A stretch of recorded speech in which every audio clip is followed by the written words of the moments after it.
Maayong adlaw sa tanan, it's me, Jolly. February 14 man day karon adlaw sa mga puso nga nag-uros-uros. Charis. Alam kong damo gyud ay excited karong adlaw kasama ang kanilang mga partner or kasama ng kanilang mga jowaens. At sa wala jowa dyan, steady lang kayo. Enjoy nyo muna pagiging single nyo. Kapag pumasok kayo, masisira lang buhay nyo. So hindi nga maganda ang araw ko ngayon dahil walang agas ang tubig.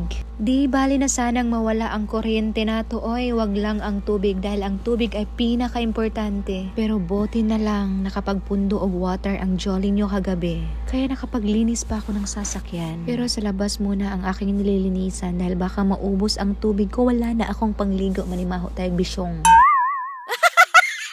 Nag-a-unbox nga pala ako ng mga binili ko sa TikTok ng acid rain removal kasi napakabulingit na ng mga salamin ko. Parang nagkaroon na ng mapa ng Pilipinas.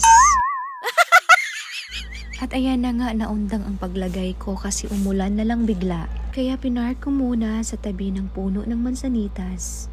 Dahil kukuha ako ng timba para sawudin ang tagas ng ulan mula sa bubong para makapag-ipon tayo ng tubig para sana ihugas natin sa ating mat sa sasakyan. Ngunit sadyang pinaglaruan talaga tayo ng ulan. Dahil after ko mag-park sa gilid, bigla na lang humunong ang ulan. Uy!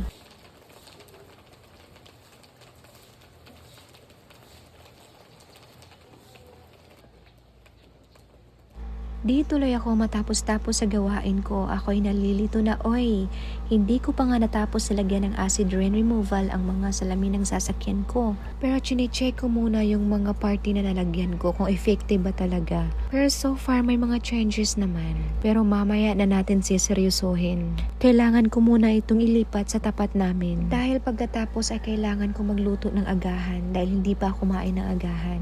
Nag-coffee and bread lang muna ako. At dahil nakapagkape tayo, nagsimula na nagkurug-kurug ang aking mga tiil.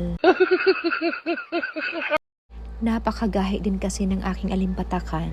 Sinabing bawal ang kape, nagkakape. Sino nga ba naman ang hindi makapagkape kapag ang umaga ay malamig? Ano pa nga ba ang magagawa ko? Kung tanging ang kape na lang ang siyang magpapainit sa aking malamig na umaga. Hay, bayot! Charot lang! Laban LDR, oy!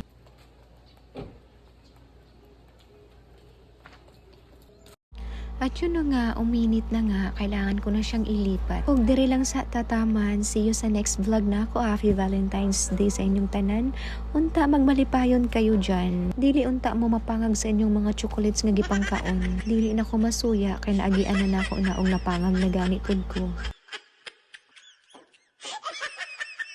Tigulang na gyud siguro ko, kay dili naman kaayo ko excited sa ing anak ng mga butang. Kay para na ako, bahalag wala ako'y chocolates and flowers. Kay ang chocolates and flowers na ako, gi-convert naman sa kwarta. So okay lang, dili na tamapas mo.